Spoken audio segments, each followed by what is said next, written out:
I'm sure we're in the same room. Yeah.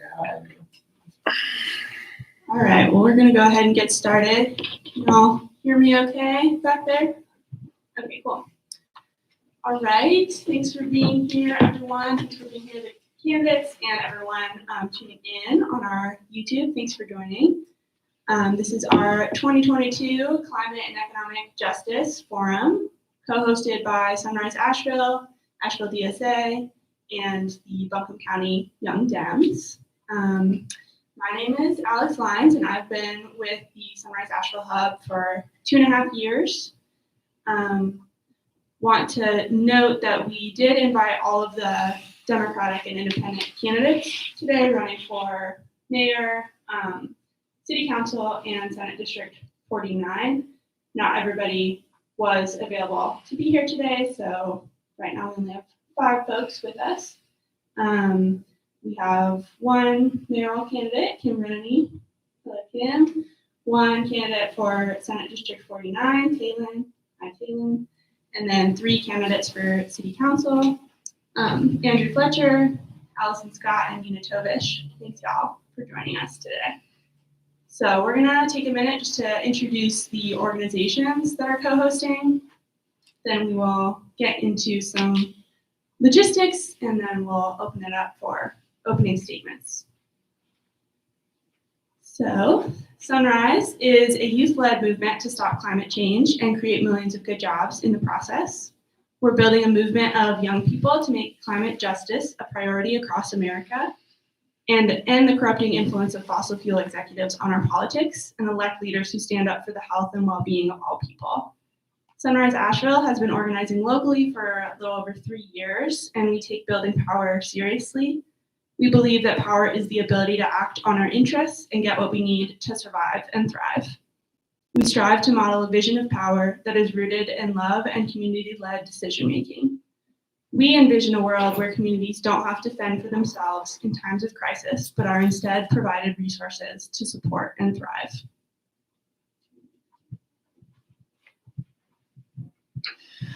Hey y'all, my name is Adam Hall. I have been organizing with Sunrise Movement as a coordinator for about 6 months now, 6 or 7 months or so. So I'll read the statement from the Democratic Socialists of America, the Asheville chapter that they provided for us. The Democratic Socialists of America, DSA, is a national political organization run democratically by members. We seek to be part of a mass movement to transfer power from the ruling elite to the working class and gain freedom through democratic control over all aspects of our society. We see the heinous effects of capitalism on humans and nature alike, and we seek to deconstruct these harms in order to create a society that prioritizes economic justice, racial justice, respect for and care of the planet, community care, and systems that work for the people and for nature. In Asheville specifically, we are focused on supporting workers when they exercise their right to unionize, reproductive justice, solidarity with our unhoused neighbors, and seeing to it that working class people are serving working class people in local government. Well, thank you, DSA, for co-hosting with us. And our third co-host is the Buncombe County Young Democrats, and they serve as the official youth arm of the Buncombe County Democratic Party. The vision of the Young Democrats of Buncombe is to make North Carolina a better place by promoting its issues, its young people, and the spirit of the Democratic Party. So I'm going to hand it back to Adam for some ground rules. All right. So thank you again to all the candidates for being here. We appreciate your flexibility. This has been a challenging primary season given the date changes and court proceedings. So I just want to again reinforce that we really appreciate everybody's flexibility here. So some of the ground rules. So we'd like to remind the candidates that this event is a forum, not a debate. We're asking the candidates to please constrain their answers to the issues we are asking about and not use the time as an opportunity to attack each other. Candidates will be informed of the time elapsed by our timekeeper, who is not shy about cutting people off. We don't want to have to cut you off, but we will. What you can expect from the timekeeper, he's got 2 books in his hand. The yellow book will be held up when you have 30 seconds left. and the red book will be held up when your time has elapsed. After this forum, the members of the Sunrise Asheville leadership team will discuss the possibility of endorsements. Endorsements are not guaranteed and will only be made if the candidate has demonstrated that they will use their position of power to fight for the dignity and well-being of all people and to address the climate crisis while centering BIPOC and poor working class people and communities on the front line of climate change, racism, and divestment from the government. Now we pass it to our candidates for opening statements. We're going to give each candidate a minute and a half for opening statements, starting with Talon. And if you would like to shift to the floor so you can be kind of front and center for your opening statements, that will be fine.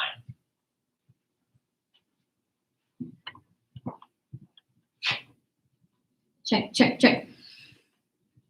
Can that get any louder? No. Check, check. Check, check, check, check, check, check. Perfect. Hey, y'all. My name is Talon Breeden, and I'm running for Senate 49. I have stepped up, like a lot of people you will look in this room, because I am tired of politics as usual, and I think most people are. I feel like we need more working class people stepping up and fighting the fight against big money politics, and it is in both parties very, very heavily, and yeah, I think we're just all over it. As far as a Green New Deal for North Carolina, it is more about solving the climate crisis. It's about creating jobs that pay well and build up a sustainable, resilient infrastructure that benefits all of our community members. We are not doing enough for the people of Buncombe County. People have been ignored. I know you guys have seen the homeless, the houseless problem surge. That is happening because we are focusing on big money and not focusing about people that actually matter in our communities. Our affordable housing is out of control. Our local government is not addressing it, and our Senate is not addressing it.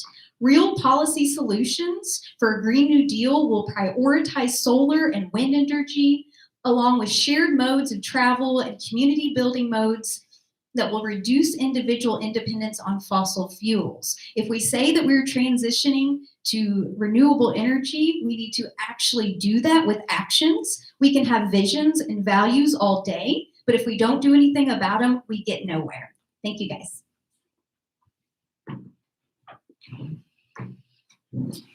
Kim, next up.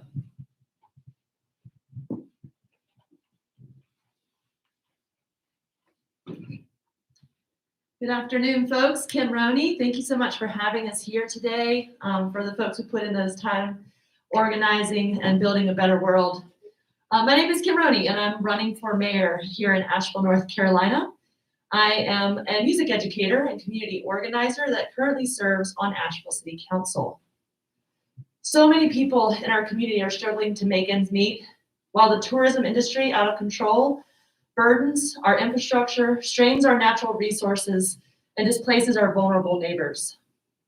If we're going to have a just and equitable transition from the overlapping crises of the climate crisis, systemic racism, the COVID-19 pandemic, and economic uncertainty, we are going to have to share in this urgent work together. So I invite you to work with me towards affordability, like we mean it, towards public safety, sending the right person with the right tools and the right training for the task at hand when it comes to the opioid crisis, to our homelessness issues, to mental health, to intimate partner violence, and to an improved public meeting process to get those kinds of work done. Right now, the council is doing a lot of work behind the scenes and check-ins.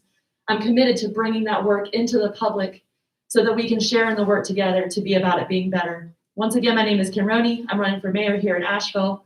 KimRoneyforAsheville.com for more information and to join the movement. Great, thank you, Kim. We're going to move to our city council candidates. We'll start with Andrew Fletcher first.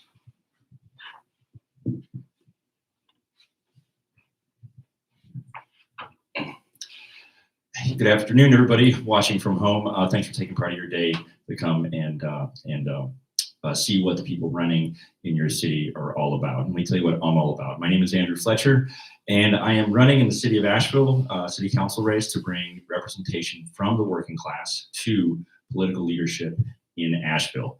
I had to take a shift off from my job to be here today. And I am not a member of the real estate industrial complex. Those folks have done a great job on city council for themselves. For the rest of us, the growth of tourism at an ever increasing rate has been suffocating us. And so if we're going to get some decisions made to the benefit of working class people, we're going to have to send working class people to positions of political leadership. So I'm an independent, which makes me a little bit like Bernie Sanders, somebody who works with the Democratic Party and improves the Democratic Party. So if you want to send one of your own to city council, someone who is going to put issues that affect working class people first, that's of all races and of all backgrounds. You want someone who's going to build affordable housing, not just housing units that turn into investment for out-of-town developers and out-of-town vacationers. If you want benefits for us here right locally, you're going to need to send somebody that has the experience from working in city government as a volunteer for 7 years and has the background that lives the problems that have been caused by our current leadership in Asheville. Thank you guys very much.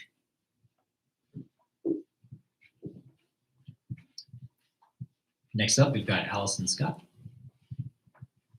Make sure I don't trip here.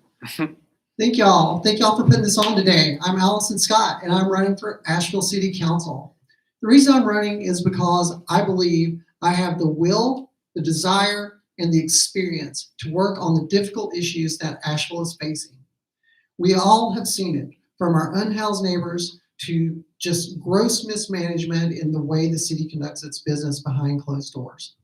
So I'm here to say, these are things I'm going to prioritize. I'm going to prioritize our community, which includes all the community. That doesn't just mean a property owner. That means unhoused. That means working people. That means tourists who come here to visit and make this a sustainable and want to be part of our community in a way that's healthy for us. So it really means prioritizing everyone and not one group over another group. I believe in livability. I believe we need to make Asheville more affordable. We need to work on how our housing and everything is completely unaffordable for most people. I can tell you, as someone that's lived here forever myself, that if I had to start all over again, there's no way I would even be able to own the house that I live in. And I think a lot of people see that already. So I know my time's up, but Allison Scott, and running for Asheville City Council. Thank you. And last, we've got Nina Tovish. Good afternoon. My name is Nina Tovish. I'm running for Asheville City Council.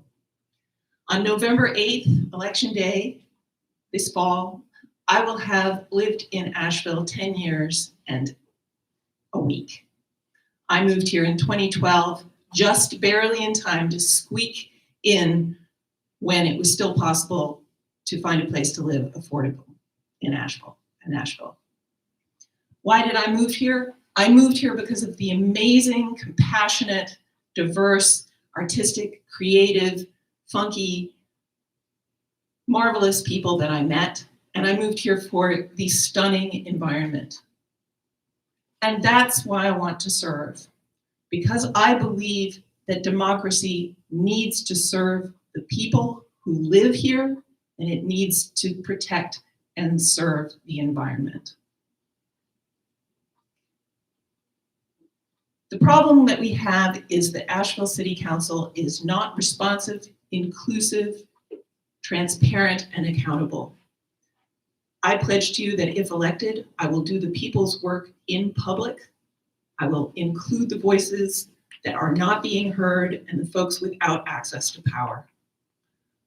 I ask for your attention this afternoon as we all have our say, and I hope I'll have your vote at the bottom of the ballot on May 17th. Thank you.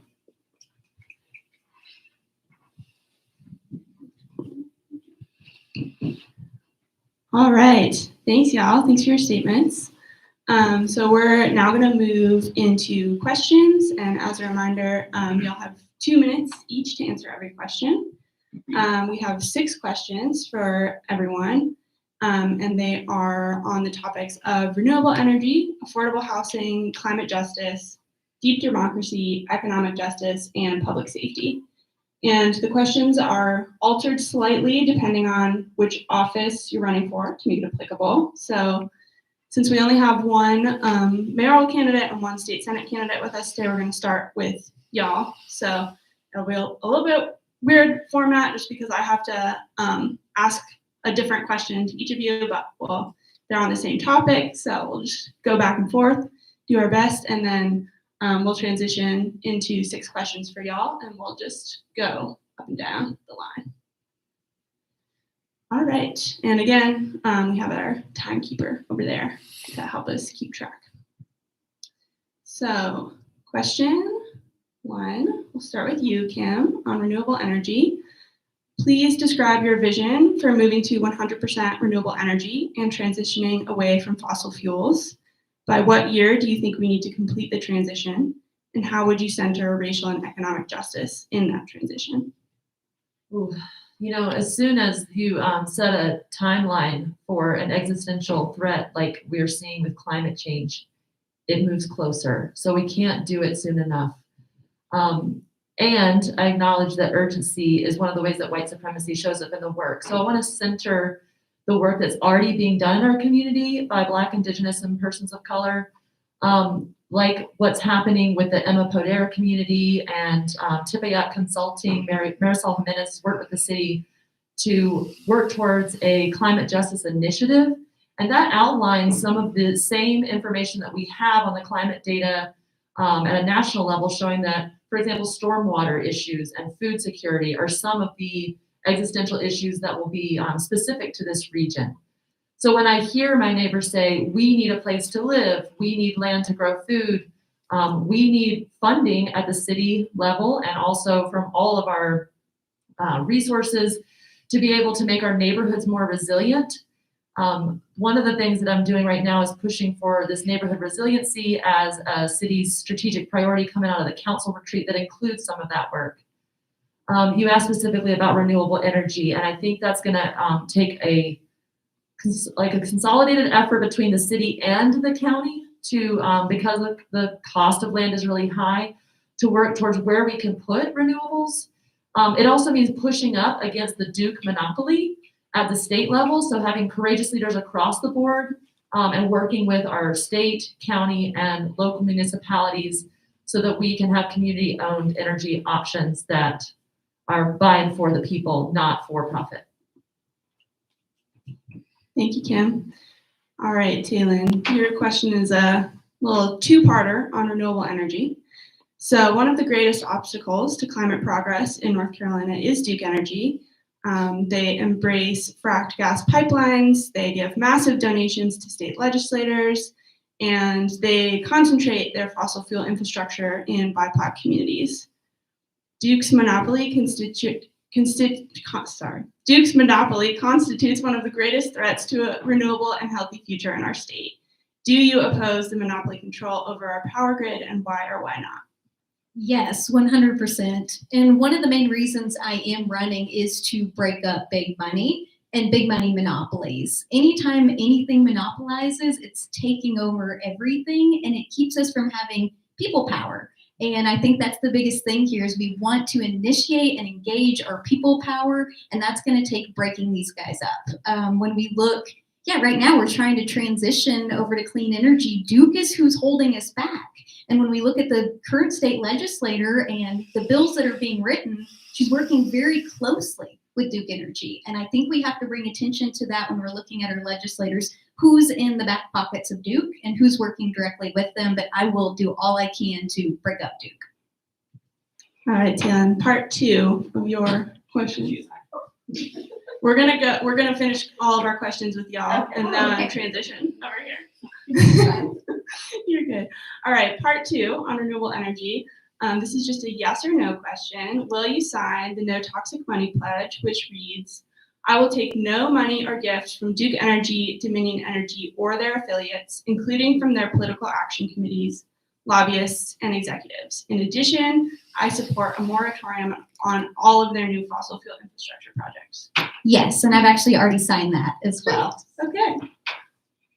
Thank you, Taylin. All right, back to you, Kim. So how would you use your office to protect the safety and human rights of Asheville's houseless community? And what is your stance on encampment sweeps? Thank you. So while we work towards ending homelessness and working towards housing as a human right, I think the tricky part about the complexity of what we're dealing with is not acknowledging where we are right now while we get towards where we want to be and aspire to be, which is for everyone to be housed. And so my stance on encampments is that we should have, in order to stay in line with the CDC guidelines, identified a location to camp legally with sanitation facilities, with staffing to connect people with resources. The CDC outlined this for us at the beginning of the pandemic, and we always could have done that, and we still can do that today. What we have been doing right now isn't working. So what I can do for my office is be part of the solution on council that's ready to build coalition with the neighbors who care about each other, people who are having issues in the community, our most vulnerable neighbors experiencing homelessness. And I think there's an opportunity for us to look towards a future where there's housing at every single level. So we are going to need an emergency shelter. We hadn't identified location, and we totally fumbled the ball on that. I'm also happy to say that as the liaison to the Human Relations Commission, we have multiple recommendations coming out of that commission for council to take action. I'm committed to centering that work and getting that work done together. And also, I will say that part of what I think needs to happen is engaging more of our youth voices. And so I'm committed to starting a mayor's youth council so that folks like yourself who maybe don't have access to a vote yet can participate in these solutions together. Thank you, Kim. All right, Taylor. How would you use your office to increase the supply of affordable housing in our region? And what will you do to reduce the cost of people's energy bills? So affordable housing, I would say right now is one of our greatest issues in Asheville. And a lot of that, unfortunately, has to do with, one, the rising prices, because there's not a lot of houses for sale, there's not a lot of houses for rent, but also the fact that our living wage is so low that, we have to raise our wages. I think that's a big thing when combating affordable housing is we have to be able to make enough money to afford housing, and whether that's capping rent to connect it to the way that inflation is happening or the way that our wages are. I think that that is a way to do it. I also think we have to bring in funding from the state, which I can do in Senate 49, to fund our mental health care facilities so we can start getting more programs in place for people that are struggling with substance abuse. We have to get more resources for our homeless folks. And right now, we're treating them like they're not a part of our community. And I think that is one of our biggest problems right now is we're not working in a sense of community anymore. It's every man for themselves, but we have to get grant programs for first-time home buyers. People my age, there's no way we can afford homes. And with that comes, we're gonna have to pay rent forever. There's no way for us to get ahead. So ultimately, we've got to invest. The TDA has a ton of funds. We're using that right now on billboards, on commercials. Our community members need access to those funds so we can continue to live here. And I promise that I will work really, really hard to ensure that we can get funding for Buncombe so we can continue to live here. Thanks. Thanks, Taylor. And for folks watching, TDA is the Tourism Development Authority. Yeah. All right, Kim, how would you use your position of leadership to center climate justice in all of the decisions made by City Council? And what funding opportunities do you see as a result of the Climate Justice Initiative? Okay, so within the role of the office and what it would do around the Climate Justice Initiative, once again, I'm going to name the work of Tepeyac Consulting and Marisol Jimenez already working with BIPOC communities to explain what needs to happen. And one of the things I've heard from community members is too many times we do the engagement opportunities, we do the resource mapping, we talk about the solutions, and then that plan goes on a shelf. So one of the things that I've committed to and keep elevating at the council level and I'm seeking support for is when we have our staff reports where we're going to make a decision around a budget, plan, or policy. Right now we see that there's a financial impact and then some pros and cons. And we say that we want to center equity in everything. So one of the ways that we can operationalize that, meaning we do it every time regardless of just whether or not one person looked at it, is including an equity analysis and a sustainability analysis in every single staff report. Does that mean we're going to get the measurement right every time? No. But right now, we don't even make an attempt to do it all the time. So it really relies on one person to make a decision. And a lot of times that process can get skipped.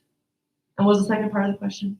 What funding opportunities do you see in the Climate Justice Initiative? Okay, so right now our budget is very business as usual. And business as usual is benefiting the people who have the most resources. So it's conservation for the people who have the most, and our hotel industry and development for profit. So in order for us to get to a point where we're actually doing something about our climate justice initiative would mean for us to act on the climate emergency as if it's the climate emergency we declared. So my suggestion is that we follow up on reparations and the climate emergency with something that could look like a percentage of the budget. So as the budget increases over time, those funds would increase alongside it. That would be similar to the way our general fund balance is, where you set aside an amount of the city budget for a savings account. Right now, the rainy day is here and we're growing our savings account instead of acting on climate change. Thank you, Kim. All right, Talon, please describe the steps you would take to ensure our region is able to adapt to a changing climate and how you would support families in North Carolina who have been impacted by climate disasters so that they can fully recover and prevent future damages. Definitely. And I think we all saw this happen with the Crusoe flooding. Big time was infrastructure that wasn't put in place, and it caused a whole community to get wiped out. And this is in 2021 here, and it's shameful that we're in a place that we are not able to take care of our humans when disasters happen. The flooding that just happened across the region, I mean, that is a result of the climate crisis. And the folks who were hardest hit by that flooding, they were displaced. And I think ensuring, we can look at the data, that's what it comes down to is how is Western North Carolina most impacted, and how can we make a plan to ensure that if things happen, that we're in a place that we can take care of those folks, whether it's making sure we have housing, making sure we have food. It's got to be a community effort. And I think that it is really just trying to make our communities stronger. And I think as a representative, that is what you should do. You should be working within the communities. I think too often our reps get into the place where they feel like they know it all and they can make all the direct decisions with our communities, but they're not actually working with these lower income folks that know the issues that are impacting them the most. So I think really plugging into our communities, having action plans that are ready for when disasters hit, as we move to renewable energy, I think that's a huge one. So anytime we have, bad storms that could wipe out our grid system, I think it's really trying to invest as much as we can into our local community so we are all set when anything does come in and happen. Thanks. Thanks, Talon. All right, Kim, how would you use your powers as mayor to improve the public input process and increase transparency? Oh, let's talk about public input, y'all. I went to my first city council meeting on December 9th, 2014, because then city council member Gordon Smith said, no one wants affordable housing in their neighborhood, and we're only hearing from opposition because we're not hearing from anyone who needs affordable housing. And we were actually just right down the street at 103.3 Asheville FM at the community radio station. And I was like, oh, I can show up for public comment. And then I went, and it was terrifying.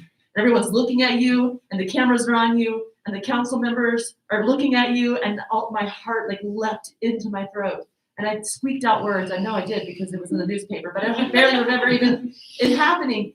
And so right now, we have an opportunity to engage our board and commission members who bring their professional and lived experience every month to bring solutions around our urban forestry, around sustainability of our environment and energy, around human relations, affordable housing. And right now the city is considering folding all 20 of our advisory boards to, I can only say, streamline things.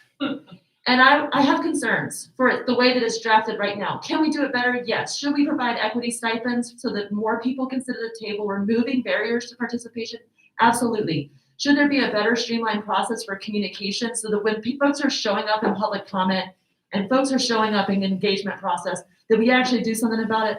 Absolutely. One way that could actually look like reality on the ground is a participatory budgeting model like they do in Greensboro and in Durham, where the people have a say in how the budget is spent. And that looks like anything you can build, sidewalks. It could look like solar panels on a community center. It could look like community garden infrastructure. It's happening in North Carolina. You can start voting when you're in middle school and regardless of your documentation status. So I think it looks like people power and then actually doing something about it when people show up with solutions. Thanks, Kim. All right, Taylin. So from racial gerrymandering to refusing to expand Medicaid to writing legislation behind closed doors with Duke Energy that raised poor and working class people's power bills, the state legislature does not have the interests of everyday North Carolinians in mind in their decision making. How would you use your place in the state Senate to fight for the investments and changes your constituents need? I think ultimately is getting into these communities and really plugging in to see what is it that they need. I mean, everything that I've heard and everything that's personal experience, it's we've got to get higher wages. I think that's one of the biggest ones for the people struggling in this community is we can't afford to live here anymore. We can barely pay our rent and we are losing our butts trying to pay rent. We've got affordable housing. A big one to me, my oldest sister is diagnosed schizophrenic, is mental health care. We have to fund our mental health care facilities and our substance abuse programs because currently, and especially during the pandemic, suicide is on the rise like nobody's business. And that has to do with the fact that we can't live lives that are worth living. So I think ultimately it's all about the funding in my seat. It's getting the funds from the state, sending it over to local government. Our local government needs to have more power and more say in how those dollars are spent. And that comes with our police force, that comes with affordable housing, it comes with the wages. I think one of the worst things we have done is put all the power into the states and none of it into our local communities because our local communities know what we need. We know who's doing the work in the community that deserve the dollars, like Beloved and community members that are actually showing up. But I think ultimately it's taking that money and getting it to the community and giving more power back to the community. Thank you. Thanks, Taylin. Kim, as mayor, you would be in a position to influence, change, or write new policy. And how would you use that power to ensure that previously under-resourced communities and organizations are prioritized for local, regional, and national funding and investment opportunities? Well, I want to be honest here. I'm asking my neighbors to move me from one hot seat to another seat, not because I can do this by myself, because none of us can do the work that we need to do to get in right relationship with each other and the planet by ourselves. We need each other. And even when it's really, really hard, we need to have these conversations together. So one of the things that I'm committed to is the mayor is the chair of the governance committee as a procedure. The governance committee oversees policies. So that's where new policy ideas can form or be sent to for evaluation. I do think that some of those policy recommendations can come from community members, from those engagement activities that we already have. But also community-led engagement activities. An example of what that can look like, and I'm gonna bring this up knowing that there's been a great deal of harm caused in our community by urban renewal and redlining. The city is currently in a reparations process, and we just appointed a reparations commission. This process is new, and it's gonna be imperfect and messy because the way that we got to this problem is so complicated and long and messy, and it's excluded people on purpose. So I'm here to support the process of the people who are showing up to that reparations commission, but also the community at large that wants to participate by making sure, like the Racial Justice Coalition, that every Black voice is heard and that may have issues around accountability and process and procedure.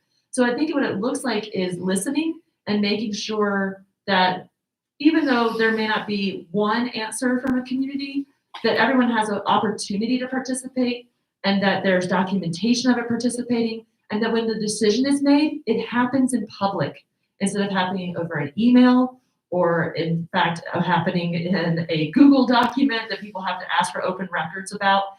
Like it's really about having public documents available for the public, accessible, the meetings being accessible, because even when we're wrong, even when we're messing up, even when it's imperfect, we need to work on doing it together. Thanks, Kim. Talon, do you support ending right to work legislation in North Carolina? And how would you use your office to support working class people and strengthening union rights? Absolutely. I love the unions. And I think one of the biggest reasons that is because the unions create this ability for other companies to raise their wages so they can compete with the unions. Currently, being a right to work state, people can join our unions, work in the unions without paying any dues to the union. But then the people that are paying as their union dues, they don't get as much benefits because it's being stretched to people that aren't actually in the union. So when I spoke to the union, they said this is a really big issue because they don't have the money to represent, have all the benefits because they're stretched too thin, but they can't reverse that because we are a right to work state. Our teachers can't unionize because that would be collective bargaining of state employees. That is the reason that we're seeing our teachers leave. They're not getting paid anything. I think when we give the ability for state employees to unionize, we will have a better education system. We will have a better police force, better firefighters. When people are actually paid and can live a good life, they're not as distraught on their jobs. They're not so scattered when they can go home and actually survive. So I think it's really important for state unions to be able to be strong, and that's going to take us, no longer being a right to work state. Thanks, Taylor. All right, last question for you, Kim. Do you support the Black Asheville demand that 50% of the Asheville Police Department's budget should be invested in long-term safety strategies, including supporting Black startups and businesses, eliminating the racial opportunity gap in Asheville City Schools, and funding an all-civilian oversight committee with the power to hold the Asheville Police Department and individual officers accountable?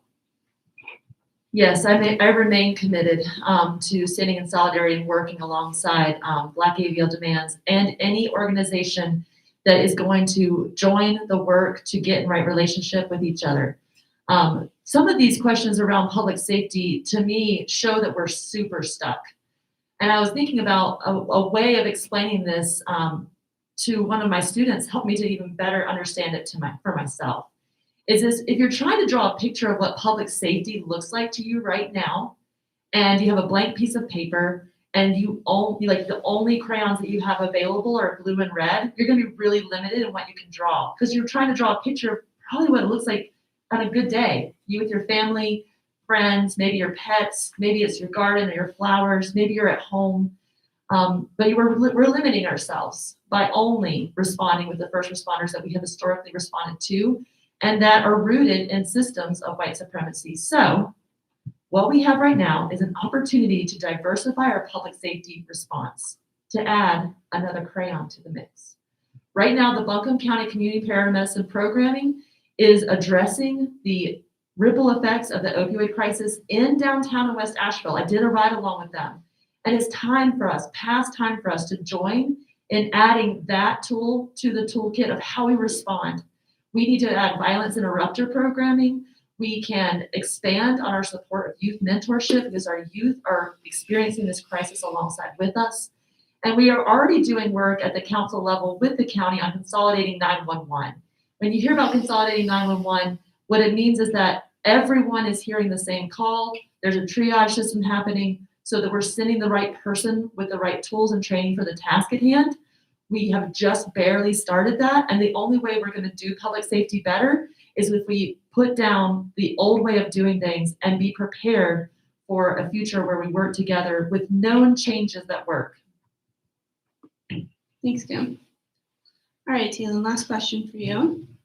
Last year, Senate Bill 100 was introduced in the state legislature, which would reduce state funding to any local government that cuts spending for its police or sheriff's office, with the goal of making it more difficult for public officials to move money away from police budgets toward community services and investment.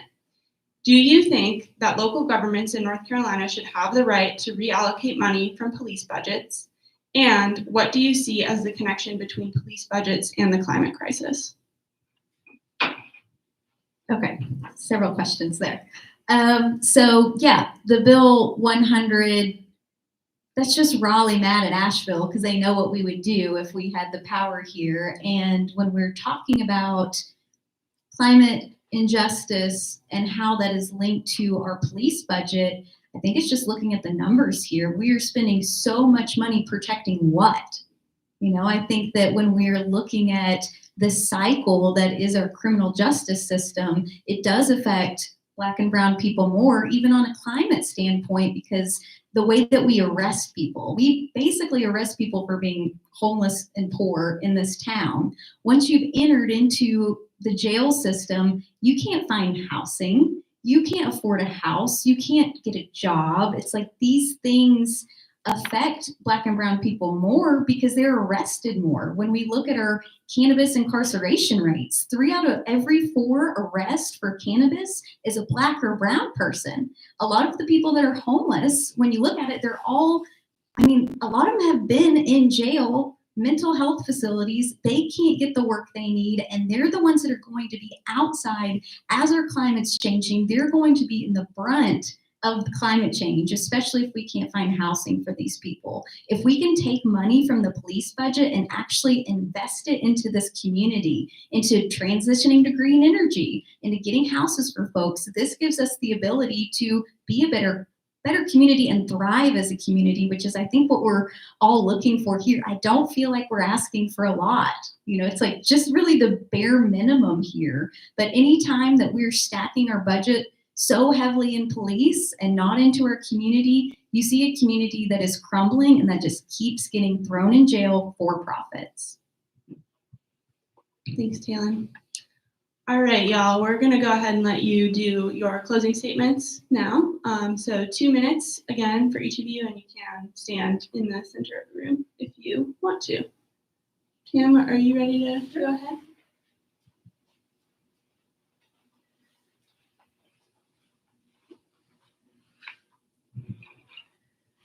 I wanted to say thank you first, because I see that y'all are out in the streets with each other. I see y'all sharing food and resources with each other. I see y'all standing up for human and civil rights, whether it's the Young Democrats, the DSA, which I'm proud to be endorsed by, and our Sunrise Movement. I've been at the art builds with you. I've stood up against Duke Energy monopoly with you. And I'm glad to continue standing and sharing in this work with you. And I appreciate the way that you share and learning with me. We have a lot of work to do together, and it's very serious and very urgent. But I'm hopeful because I know that my community cares. If I make a motion like I have to have a legal place for folks experiencing homelessness to safely camp with resources, and it doesn't get out of committee or off the floor, it's because the work isn't done yet. So I hope that you will continue to share in this work with me. And I am endorsed by the labor unions, the Central Labor Council, as well as former Mayor Lenny Sidnick. And I appreciate your consideration for support at the primary on May 17th. And I'm committed to staying in the work with you, whether it's on council, as your mayor, or as, for some of you, your piano teacher. Thank you.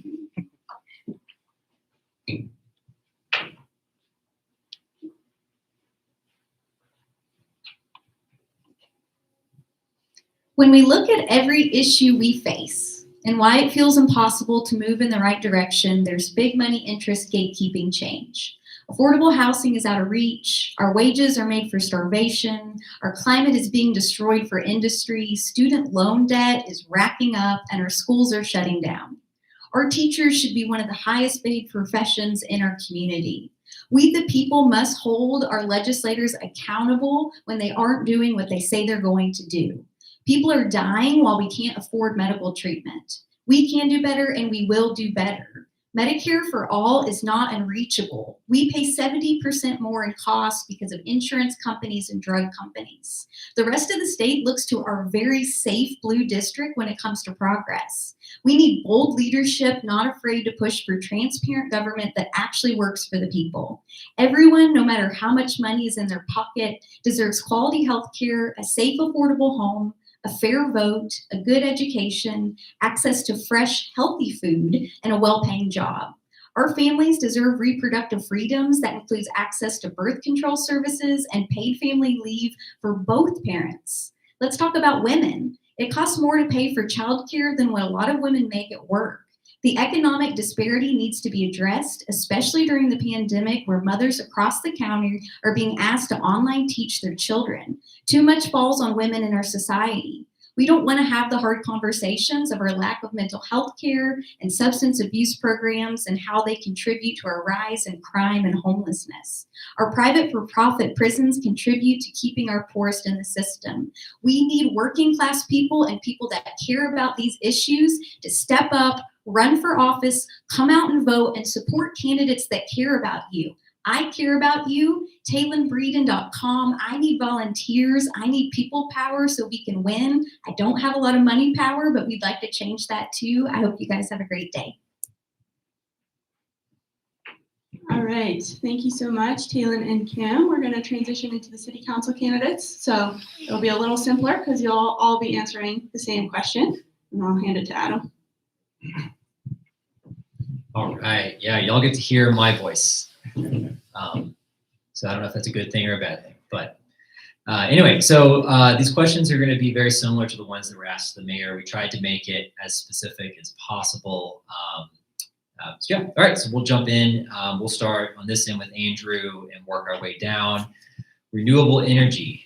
Please describe your vision for moving to 100% renewable energy and transitioning away from fossil fuels. By what year do you think we need to complete the transition, and how would you center racial and economic justice into the transition?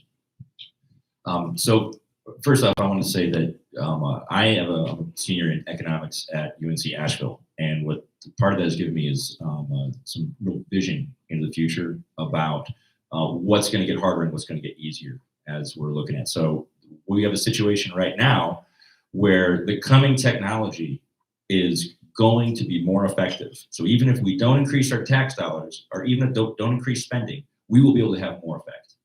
But we need people who will increase spending, because it's not just about a dollar item, a dollar amount that we need to hit. We need to be hitting in an effect. We need an outcome. And then we need to ask how much money should be put toward that outcome. And the technology is approaching that is going to allow us to have more and more effect here at the local level. And we need people who are not going to bring a weak sauce solution to a very strong problem. And I'm committed to that because I want that. I don't want this to be the last generation that has a beautiful planet to enjoy. I think that we owe it to every member of our human family that has yet to be born to have a beautiful planet that they can inherit, just like the one that we inherited. And I think that that should really bring everybody together, but yet it doesn't. I think the reason for that is we haven't seen the political leadership that will think beyond the 4-year election cycle, think deeply into the future about where we are going to go with climate. So I don't think target deadlines should come from politicians. I think target deadlines should come from scientists, experts, and leaders on that. So that's who's going to have, I think, a better answer than that than just a politician. Thank you. Great. Next up, Allison Scott. Do you need me to repeat, or do you feel good? Sure. Describe your vision for moving to 100% renewable energy and transitioning away from fossil fuels. By what year do you think we need to complete this transition, and how would you center racial and economic justice into the transition? First, I just want to say I hope y'all will give me some grace. I believe I misspoke in my opening remark. I meant to say work to hold tourism sustainable and accountable, and I don't know if that came out right. Anyway, so fossil fuels. Yeah, I mean, we have to work toward this. And I believe a major power as a council we can do is starting with our own vehicles. So we can start making all vehicles renewable and sustainable energy. That can happen immediately. There's nothing keeping us from rolling that out right now. The next thing we can move to when we start talking about renewable energy and sustainability is incentives for people to bring that into their own homes and their lives, whether it be through transportation, through their energy costs for their house to help make their homes,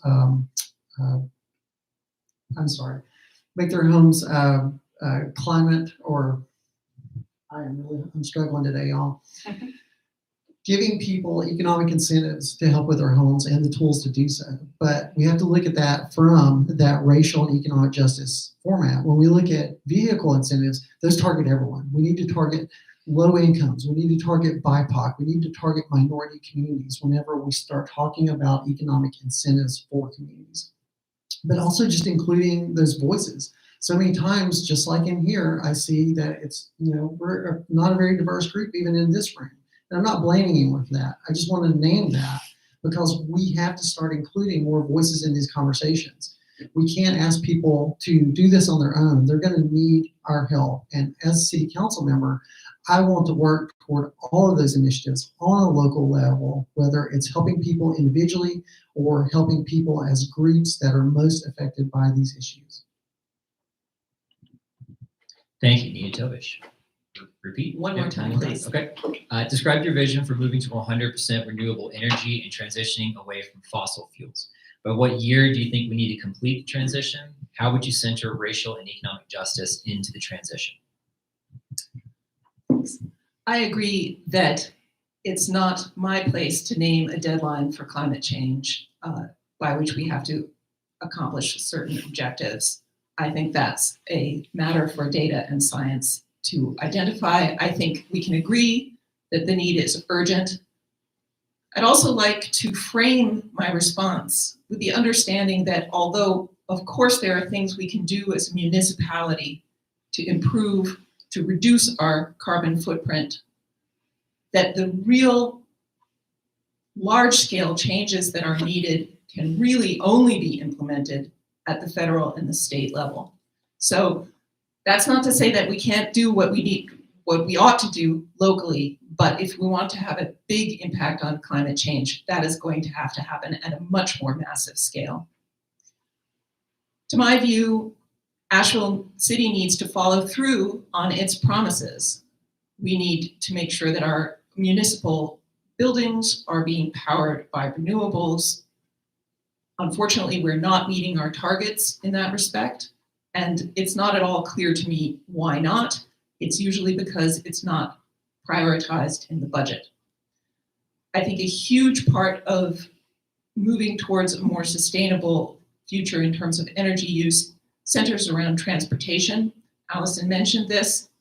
Transportation, our city vehicles, our public transportation, and that public transportation needs to be more agile, more usable, and more available to people so that it can replace private combustion engine cars and give us the opportunity to move more people that way. That will certainly reduce the climate impact.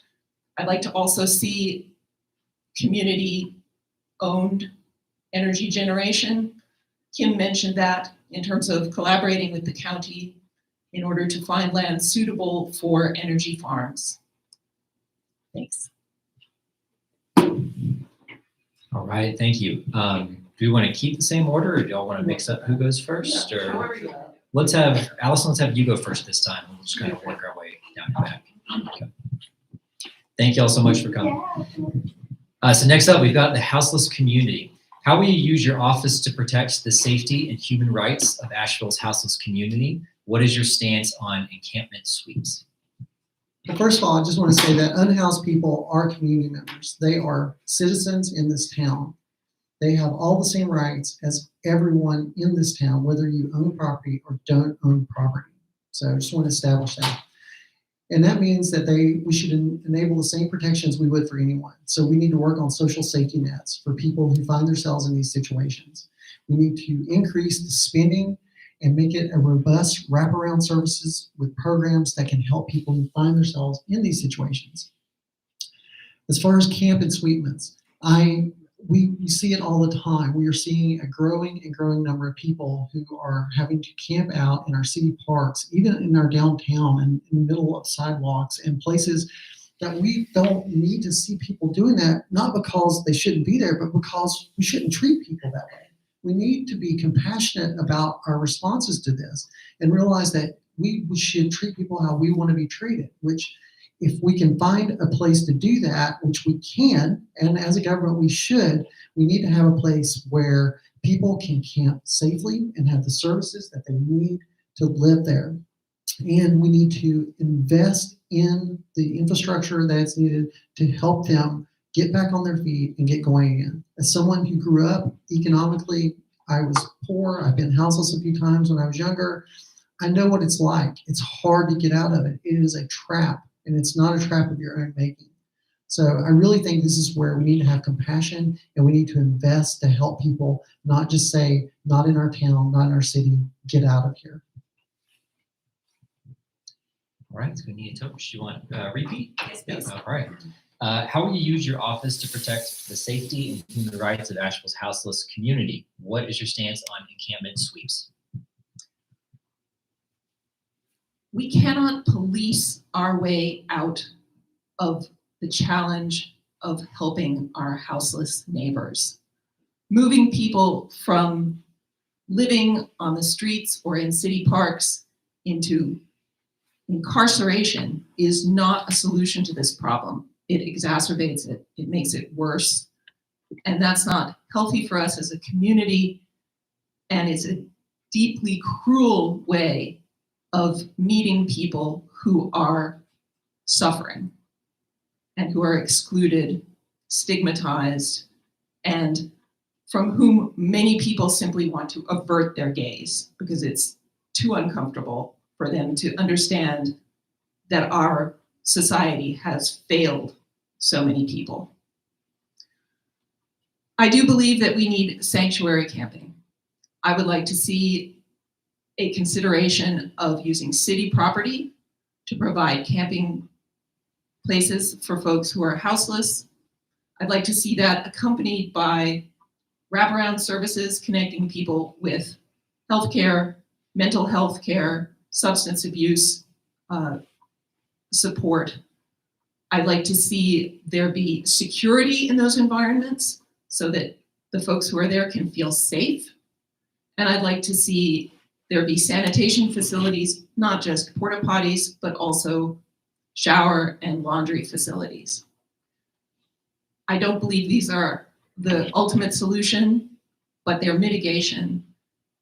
The ultimate solution is going to take much larger systemic changes, like maybe universal healthcare, like maybe a universal basic income that will address the larger problems that cause people to find themselves in such desperate circumstances. Great, we'll go to Andrew Fletcher. How will you use your office to protect the safety and human rights of Asheville's houseless community? And what is your stance on encampment sweeps?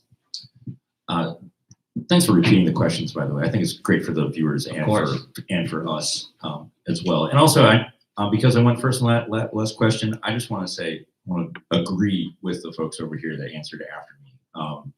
I see so much alignment on so many issues between the folks up here. So it's really, we have good people running in the city. It makes me very happy. As it comes to what I would do to improve the condition of the folks in our community that are experiencing real desperation, first off, I think we need to, as a community, we need to decide to stop creating so many persons with these conditions. We are generating homelessness here in our housing policy. And if you want to talk about what you can do the most of, is going to be what is cheapest. And what is cheapest in this case is keeping people housed in the first place. And the city has not done enough on this, barely anything at all. The second thing that we can do is for people who are missed by the first programs to ensure that they stay in their homes, to ensure that their time in houselessness is brief, safely sheltered, and is quickly moved along to 3 permanent affordable housing for them. If you're approaching this problem with only one of these things, you're not going to ever solve the problem. And if you're approaching this problem by throwing more and more police at the situation, you are not going to address the problem. We will be like this forever if we continue the current path. So I really want to say that in this case, we have an opportunity. It doesn't always get this in public policy, that the cheapest option is also the most effective and most respectful of the persons who are dealing with the problem. So that's the type of philosophy that I bring to this. And in the meantime, we cannot be making the existence of people illegal by not giving them a place to legally exist. So yes, we absolutely need sanctuary cabinet. Great, thank y'all. We'll start with Nina Tobish for this next one. Climate justice. What funding opportunities do you see as a result of the Climate Justice Initiative, and what struck you most about the findings in the CJI? I live in Shiloh. Shiloh gets the worst rating from the Climate Justice Initiative map. And that indicates that the folks in this community, I'm a relatively recent arrival, but the folks in the Shiloh community, it's a legacy African-American community that's been there for forever. Well, as long as there's been an Asheville. I think it's vitally important to acknowledge that the city budget does not align with the values that would support folks who are facing potential lack of support for transitioning to a more sustainable energy environment, particularly in a community like Shiloh, where the housing stock is aging, where there's been a lot of new construction in land that's been sold by folks who found themselves unable to remain in Asheville because of the cost of living. It's extremely difficult to identify any other way of bringing them support than realigning the budget of the city to find ways to fund initiatives that will allow them to make their house more energy conserving, that will allow them perhaps to move to solar energy, although Duke Energy is now in the process of trying to get solar panels to not feed energy back into the grid in a way that allows people to recoup their energy costs. We need to fight that. It's a mess. It's the city budget priority that's going to make the difference. Great, we'll go to Andrew Fletcher next. So climate justice, what funding opportunities do you see as a result of the Climate Justice Initiative? What struck you most about the findings from the CJI? Well, first off, I want to say that we have streams of funding right now that are coming into the county that are then being exported to the rest of the country, and that's the TDA money.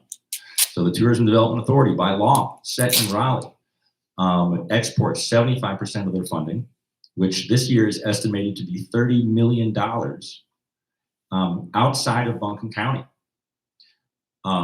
We need to be spending that money in Buncombe County, in the city of Asheville, to get our goals, get our outcomes in alignment with our goals around climate justice. And so what I don't hear from City Council right now, from enough of City Council right now, is a commitment to work together to bring that money home and keep it here, to work on our problems instead of using it to buy billboards in Cincinnati, St. Louis. We need to be able to work together to make that happen. And I know the power isn't here, the power is in Raleigh, but that is the biggest opportunity to make a dent on this is going to come from outside funding sources that we don't currently have access to because they're denied to our community.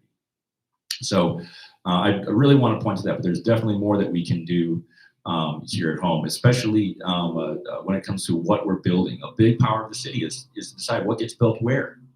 And we've seen that power, much of it used to benefit, the prime goal of it seems to be to benefit out-of-town developers. And a secondary goal might be a little bit of affordable housing that we get or something like that. But we need to be building housing that aligns with climate justice, because that is really one of the prime powers that Raleigh does let us have right here at home, is getting to decide what gets built where. And so if we want to use our big tools, that's the big tool that we have to work on the problem. Great. Now to Allison Scott. Climate justice. What funding opportunities do you see as a result of the Climate Justice Initiative, and what struck you most about the findings in the CJI? Well, I think one of the things is how we spend that money.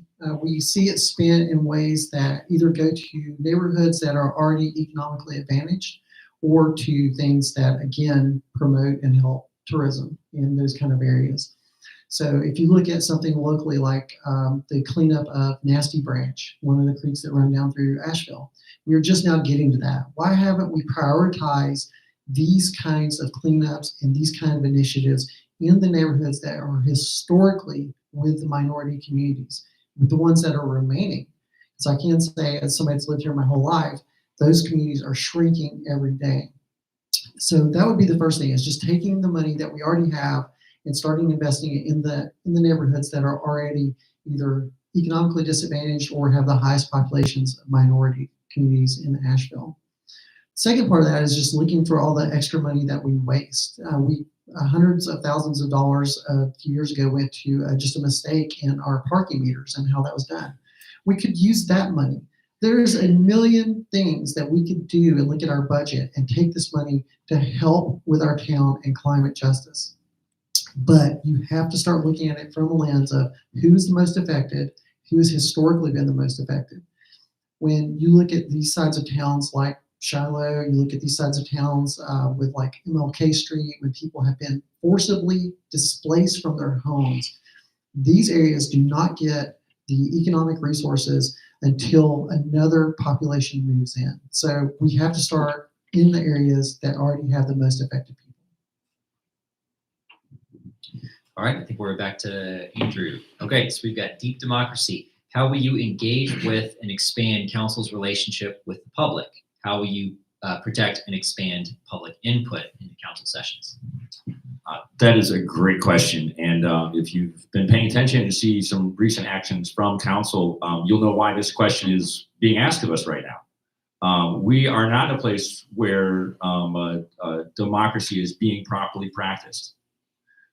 There seems to be a philosophical lack of commitment to democracy and bringing people into decision-making processes. I'm currently the vice chair of the City of Asheville's Downtown Commission and the City of Asheville's Public Art and Cultural Commission. I know that when City Hall is open to people, then you can have an impact. And I have personally seen that the work of citizens working directly with the staff, city staff and city council members, has made decisions better. I have seen the initial proposals and I've seen what gets across the finish line. And I know that when we trust community and not consultants, we get better results. So that is really what I want. That is really what I want to see. I have benefited, and I think I've benefited from the experience of working in City Hall as a volunteer. I've benefited from being able to give public comment. It should be easier to do all those things, and we should be listening more to the other folks that are going to be coming up to give us public comment when we're members of council. We need to empower those folks because there's some great ideas coming out of this community, and they're not getting heard. And it's because we got leadership that's not listening. And so we need to do better. So one of my commitments is to absolute transparency in democracy. In fact, Nina Tovish and I have worked together in ways we align to try to ensure more democratic outcomes in the appointment process to city council. So there's been, I've got a history of commitment on this issue. I've got a history of practicing democracy, and that's the way we protect democracy, is by practicing it. All right, Allison Scott, how will you engage with and expand the council's relationship with the public, and how will you protect and expand public input to council sessions? Oh, I love this one. All right, first of all meetings remote. And I'm coming from over 15 years in IT backgrounds. 2022, if we can work remotely, we can do this. All meetings need to have remote access options. That doesn't mean just viewing, that means input also. We can do it through pre-recorded or live streaming. It can be done. The second thing is removing there was recently a fee imposed for public records requests. I saw that recently. all those fees need to be removed immediately. We do not need to charge people for records that they are already in right of as a citizen and a taxpayer in this city. And when I served on the Citizens Police Advisory Board, I was committed to this in a really cool way. We were the only committee, Citizens Police Advisory Board that had ever went out in the communities quarterly. We did that because we knew getting people involved in this was the only way to do it, not making people come uptown to where the seat of power is. The power needs to go out to the people. And I think that just needs to happen across the board.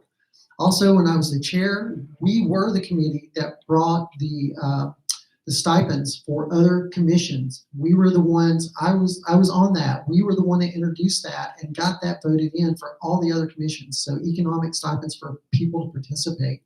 Because we know a lot of these boards are made up of people who have the time, the money, we're retired, and there's nothing wrong with that. But if we want to include people, we have to pay them to get them there at the seat. It's not fair. So that's just a few things. All right. Nina Tobish, how will you engage with and expand the council's relationship with the public? How will you protect and expand public input in council sessions? I'd like to say this is one of those questions with which I think we have heated agreement on this panel here. There's nothing that lights the fire of the three of us more than the essential prospect of bringing the public into the process early. A city government that does not facilitate the participation of people in its policy making and in its decision making is not a democracy. We need to see the public's work being done in public.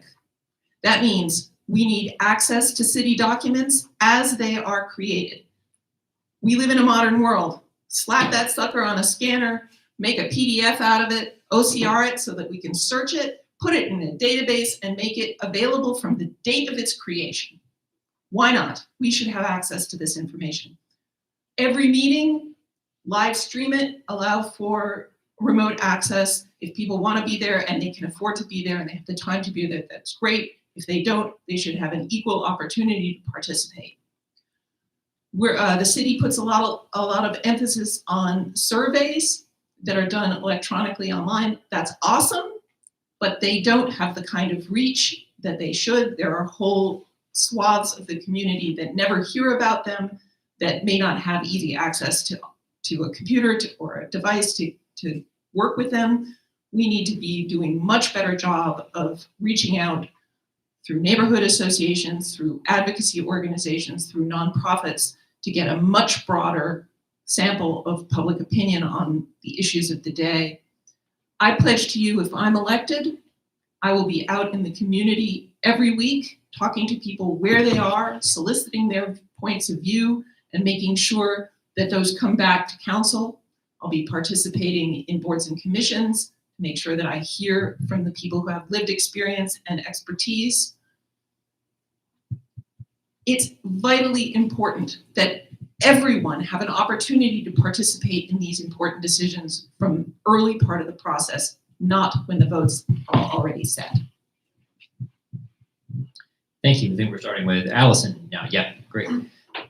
So on economic justice, as an elected official in a position of influence, as an elected official, you would be in a position to influence, change, or write new policy. What would you do to ensure that previously under-resourced communities and organizations are prioritized for local, regional, and national funding and investment opportunities? Well, I think one of the biggest things is, we touched on this a little bit, is our consultants. We've hired consultant after consultant, and almost none of those consultants come from right here with the expertise in our communities. Asheville's amazing. We have so many knowledgeable people who've been working on these problems for decades. So one thing is stop hiring out-of-town consultants, use our own expertise. Another thing is working with the groups that are already working on these issues. Some are faith-based, some are nonprofits, and frankly, I don't care, because there's a lot of good groups working on these things in ways that center equity and they center diversity, and they really prioritize the needs of the people. And they've been doing it for a long time. So I think just the goal of the government with this, it's not to set the plan necessarily and have the plan spelled out. It's actually to bring the community together, set the table. I'm gonna go Southern here. Set the table for everybody to eat. Let everybody get together. We can talk, we can make this plan together, and then have clear metrics and guidelines that we can go by. That way we can see if something is going off track way before it ever gets there so that we can readjust the plan. The end goal should not be measured only when you get to the end. We need to be measuring it much sooner for all the things that are important to us, for our core values in the city. So I think the city government should just actually work to remove barriers for these groups who are doing amazing work to do even better work, because they spend a lot of their time just fighting the red tape and fighting government officials just to do things for humans. And it's just really sad. Next up, Nina. As an elected official, you'll be in a position to influence, change, or write new policy. What would you do to ensure that previously under-resourced communities and organizations are prioritized for local, regional, and national funding and investment opportunities? I liked Allison's overview. I think an important element, and I touched on this in my last answer, is about effective communication from government about what the issues, the decisions that they're about to make, and then turning around and listening to the voices of those who are already working on those issues, who are in our community. Good government is a form of conversation between the public and those who have been elected to represent them, or those that the elected have hired to do the work. Without clear and open lines of communication, and without mutual respect and transparency, it's impossible to do effective work. It's impossible to get the money flowing to where it's most needed. It's impossible to properly prioritize the work that needs to be done. It has been the case historically that brown and black folks have been excluded or ignored in the process of developing policies. That has to change, and it starts by listening and making sure that everyone has access to and a voice in the process. All right, next up, Andrew Fletcher. As an elected official in a position to influence, change, or write new policy, what would you do to ensure that previously under-resourced communities and organizations are prioritized for local, regional, and national funding and investment opportunities? So I want to say again, I'm a senior in economics at UNC Asheville. And if you think, oh, what do we want an economist up there? Look how economists act when they have power. The program I'm in is very different. They are not building economists to go live in basements of banks, okay? I'm studying land economics right now, and we're studying redlining, we're studying urban renewal, we're studying all the failures of our city, and it's shocking. It's, as a white person, I know that my lived experience didn't come from there. If you saw the scope and the determination that the city has used in its history to deny opportunity from these folks that now are struggling. When you look at the data on Black Asheville, population's going down, and the median income of Black persons in Asheville has crashed. Everyone who has the ability to take opportunity isn't finding it in Asheville. Everyone who has access to opportunity isn't finding it in Asheville, and they're finding it in other places because the city of Asheville has worked for decades to deny opportunity to these people, deny them their own land, deny them the access to markets and places to do commerce. Right now, if you try to do business in downtown Asheville, if you're just one person and just have a great product and a dream, you don't even have a space to do that. It's pay to play. You have to have a huge budget to be able to rent a piece of real estate. Shouldn't be like that. We have tons of public space that we can be using to create opportunities that can be given to people who have been denied opportunity. The folks who are put last in line from a previous generation need to be first in line in this generation. And I'm keenly aware of the history of opportunity denial that the city has perpetrated, and it must not just be acknowledged, but reversed. Thank you. All right, we are on our last question. We'll start with Nina first, and this is on public safety. Do you support the Black Asheville Demands proposal that 50% of APD's budget should be invested in long-term safety strategies, including supporting Black startups / businesses, eliminating the racial opportunity gap in Asheville City schools, and funding an all-civilian oversight committee with the power to hold APD and individual officers accountable?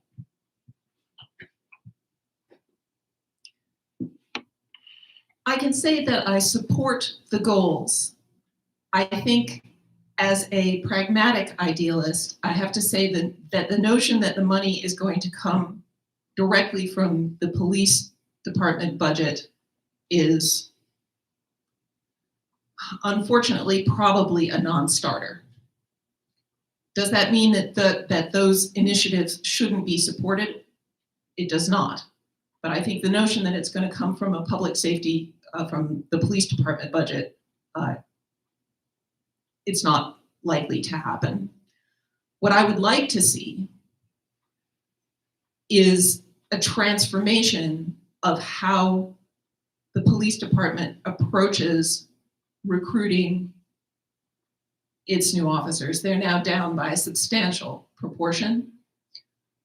I had a conversation with the police person who is responsible for the recruitment, and I suggested to them that they use a process of recruitment that targeted people with a community engagement mindset, with a desire to serve those who have been worst treated in the past, and that they craft their communications and the recruitment not to attract people who want to go out into the streets kitted up like they're going to storm Fallujah, but with an attitude of service and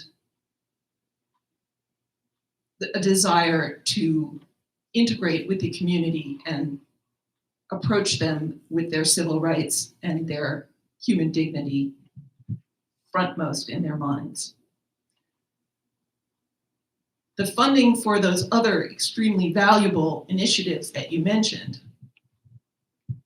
needs to be made available through the rest of the city budget and apportioned appropriately from that. Thank you. Let's go to Andrew Fletcher next. Do you support the Black Asheville Demands proposal that 50% of APD's budget should be invested in long-term safety strategies, including supporting Black startups / businesses, eliminating the racial opportunity gap in Asheville City schools, and funding an all-civilian oversight committee with the power to hold APD and individual officers accountable? Yes, but I want to make an important distinction. Money doesn't come from budgets. Money comes from taxes. We need to decide in between the taxing portion of the cycle and the budgeting portion of the cycle whether we're going to decide to put the money into what bucket. And when it comes to public safety, we actually have an amazing example in every city across the country about how to do this in a preventative way. Wherever you're at right now, look around. There's probably a smoke detector. There is probably material in your house that is mandated by law to not be too flammable. We live a ton of laws in every city and state in this country are devoted to what you can and can't build with so that we don't have to have a fire station on every block. We can take this same type of thinking where we devote a tremendous amount of our city law and make the cost borne by the private sector when they are building have a built society that prevents fire on its own, so we only have to have a fire department in the most dire of circumstances.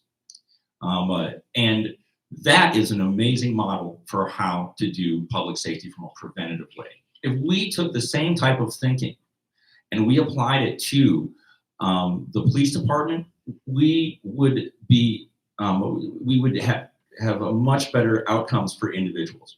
And that goes to things like making sure that we've got great education for people, making sure that there's opportunity for them when they become adults, and making sure that that safety isn't just for some people that live in certain neighborhoods. We need to make sure that those characteristics that make some neighborhoods safe are extended to every single neighborhood. And that means access to ownership and equity.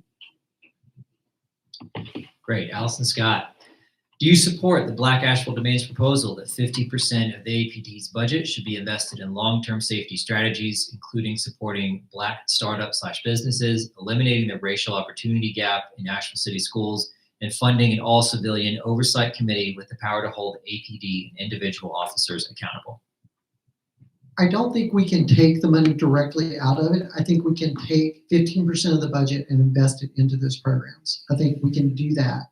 And I think it's doable across the council. I think that's something people can get behind. I also want to say about holding the APD accountable. I believe policing is by its very nature reactionary, and this goes back to being proactive. If we had more social safety nets in our system, then we would not have a lot of the problems that we see today. About holding them accountable, I actually, when I was chair of the Citizens Police Advisory Board, I introduced a recommendation to the city council that is still with the city attorney and legal department to start a civilian oversight board model after Durham. So they have had that in their possession now for 3 years. That's something I've already done. And yes, so I do want that.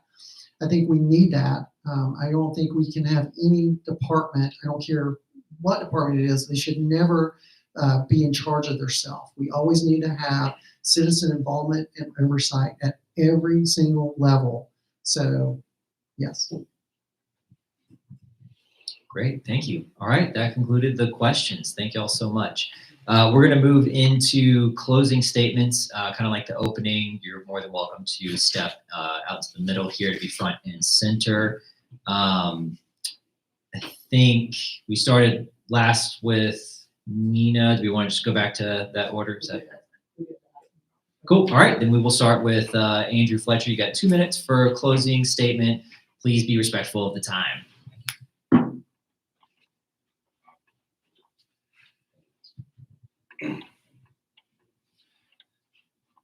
Thanks, guys, for getting all the way to the end here almost. You spent a lot of your day caring about your community. I've spent a lot of my life caring about the community too. And what I'm asking you for right now is for you to be able to take my care and commitment to the community to the next level.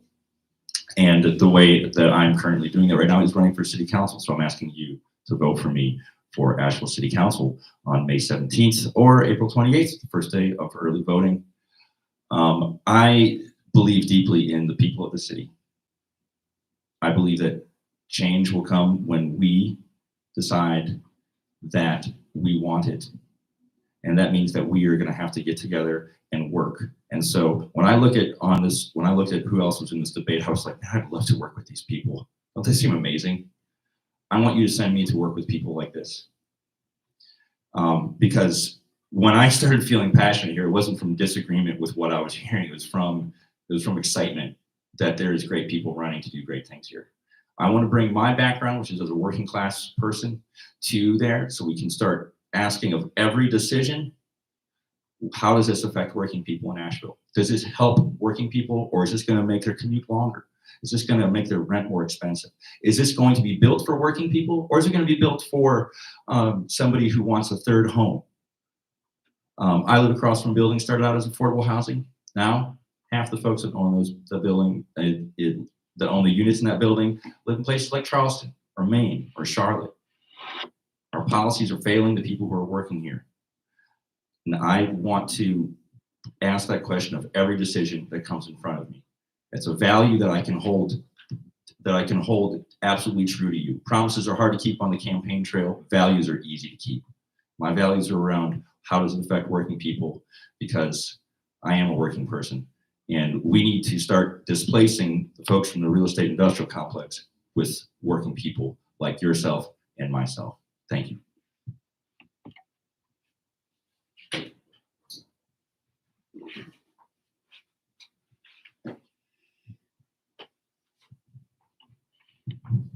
Thank y'all. Just as a closing statement, I think bringing diversity to council is really important. I think that is what makes me such a strong candidate, is that I've come from different economic backgrounds, even if I'm not in that economic situation today, but I do know what it was like growing up in that situation. I come from the background of being a trans person, being LGBTQ in our society, and seeing these historic attacks on people in my community. I think being a working mom, and I, as Kim was talking about earlier, I remote homeschooled my child that entire year, sitting there at a dining room table, doing my day job while trying to help him get through school. Those are the kind of backgrounds that we need, because if we don't see that, I think that's why we see the results we get right now. We see results that we get from people who may not share that kind of background and just understand that these things are going on. Because it's really easy for people when they don't experience those and have never experienced those, and maybe they're in their social bubble, that they don't know what the real world is like. And I think a lot of people do know what the real world is like in this room. I've told everyone I'm running with, I've told them I'm not running against anyone. I'm running for a seat, because I believe in running for something instead of against something. I believe that running for hope and positivity and change and running on compassion and love, and as somebody who has a documented experience of doing and working on a lot of things that we've been questioning on here today. I've already been doing that, and I want to do more and continue and do that from a place of power. And that's why I want to ask you to elect me to the Asheville City Council. Allison Scott. Thank you.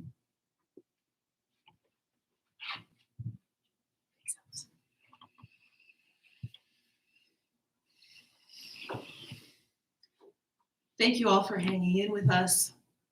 I think you'll find much more agreement than disagreement among us.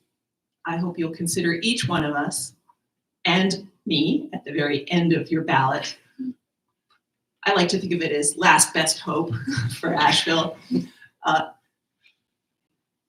Asheville is at a crossroads. The challenges that we face, everything from climate resilience to affordable housing, to the need to diversify our economy away from an overdependence on tourism, which doesn't pay living wages and is exporting profits from our economy. Every one of the challenges that we face as a city is going to only have an effective solution if it is built with all the voices being heard from our residents.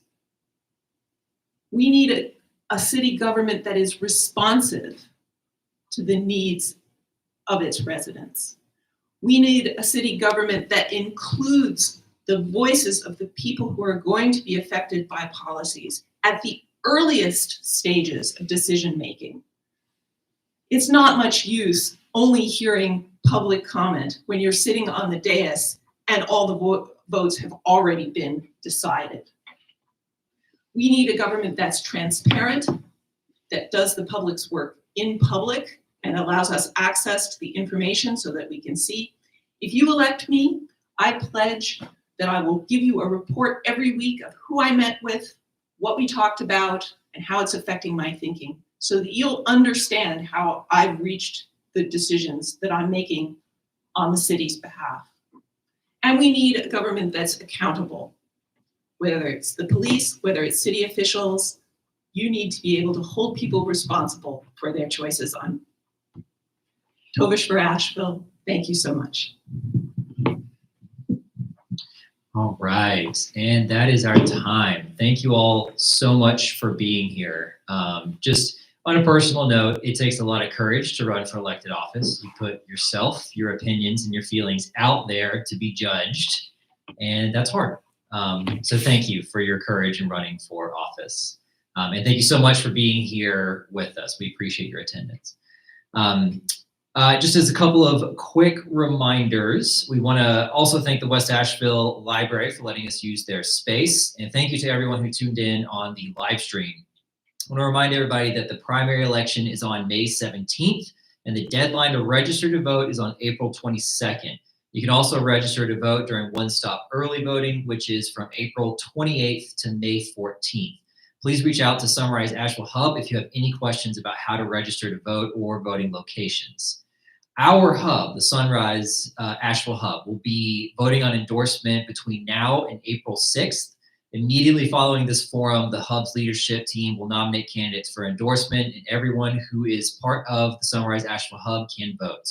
Nominations will be made based on answers to candidate questionnaires and answers to our forum questions if they were able to attend. We will consider everyone who responded to our questionnaire, regardless of if they were able to attend the forum or not. As a reminder, we will only nominate candidates that demonstrate their commitment to addressing the climate crisis while centering communities on the front line of climate change, racism, and divestment from the government. The candidates the team nominate will be on the voting forum for everyone involved in the hub to vote on. The forum opens tonight at 7 p.m. and closes Wednesday, April 6th at 7 p.m. Thank you so much for tuning into our Climate and Justice Economic Forum. Thanks, y'all.